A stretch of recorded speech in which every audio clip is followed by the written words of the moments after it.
everyone, my name is Dash, and this is the Kids Bible Vlog!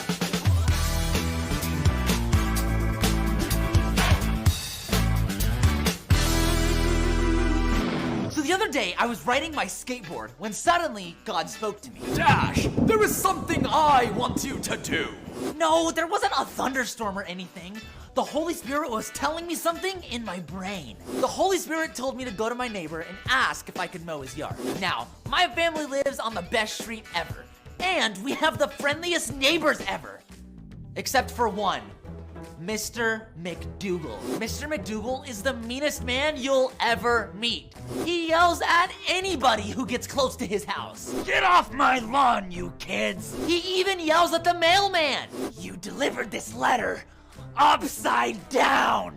Everybody in the neighborhood is terrified of him.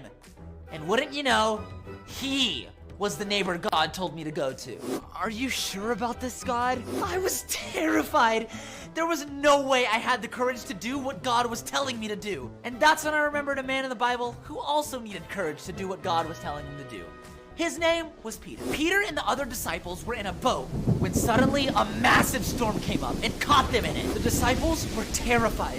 Suddenly, they saw someone walking on the water towards their boat. Some of the disciples thought it was a ghost, but it wasn't a ghost. It was Jesus. He was literally walking on the water towards them.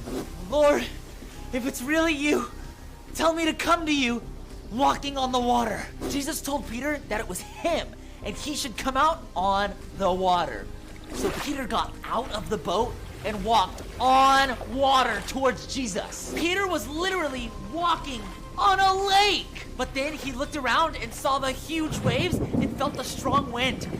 Peter was so scared and started to sink. Save me, Lord! And you know what Jesus did? He quickly grabbed Peter and pulled him up out of the water. You have so little faith, Jesus said. Why did you doubt me?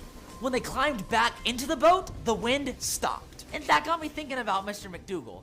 If God could give Peter the courage to overcome his fear of the storm for even a little bit, maybe God could give me the courage to go to Mr. McDougal. So I prayed, God, please give me courage.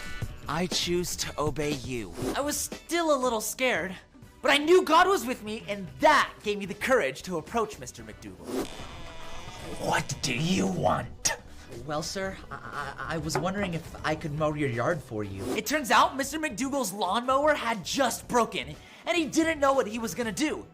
God sent me at just the right time to help. Just like God gave Peter the courage to step out of the boat, God can give you and me the same courage to overcome our fears, even if that fear is talking to a grumpy neighbor. If there's one thing to remember today, it's this. I can trust Jesus if I'm afraid. No matter how scared you are, just remember, God is with you, and he can give you the courage to overcome your fears. Well, that's all the time we have for today. I'll see you here next time at the Kids Bible Vlog!